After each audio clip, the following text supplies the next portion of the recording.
Menjelang Lebaran Idul Fitri 1444 Hijriah, arus mudik tujuan Simelu melalui Pelabuhan Calang mulai mengalami peningkatan.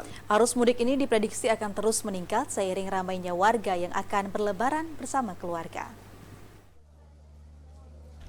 Jelang Hari Raya Idul Fitri 1444 Hijriah, arus penumpang kapal laut melalui Pelabuhan Calang, Kabupaten Aceh Jaya dengan tujuan Pulau Simelu dan sebaliknya mulai padat. Kepadatan warga untuk mudik diperkirakan mencapai 200% dari yang biasanya baik menggunakan kapal Sabuk Nusantara 110 maupun kapal Aceh Hebat 1 yang selama ini berlayar melalui Pelabuhan Calang. Para pemudik melakukan perjalanan lebih awal guna menikmati lebih lama suasana di kampung halaman bersama sanak saudara, keluarga, dan teman sejawat. Pilihan ini juga untuk menghindari membludaknya penumpang yang berakibat krisisnya tiket kapal penyeberangan.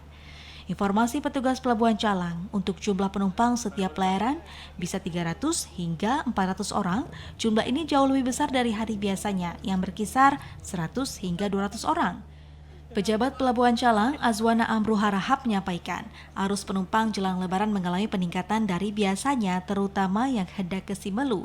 Sementara untuk penumpang dari Simelu tujuan daratan Aceh masih tergolong normal. Menurutnya, dengan meningkatnya arus warga saat ini, sempat ada penumpang yang tidak bisa berpergian dan harus menunggu kapal selanjutnya baru bisa berangkat. Arus mudik terpantau padat, kenaikan penumpang hampir mencapai 200% ya. Kalau yang rute Calang Sinabang, kalau yang dari Sinabang ke Calang masih terpantau normal. Seperti tadi pagi masih terpantau normal, penumpang sekitar 100. Kalau ini arus mudik dari Calang ke Sinabang, ini hampir kenaikannya hampir 200%.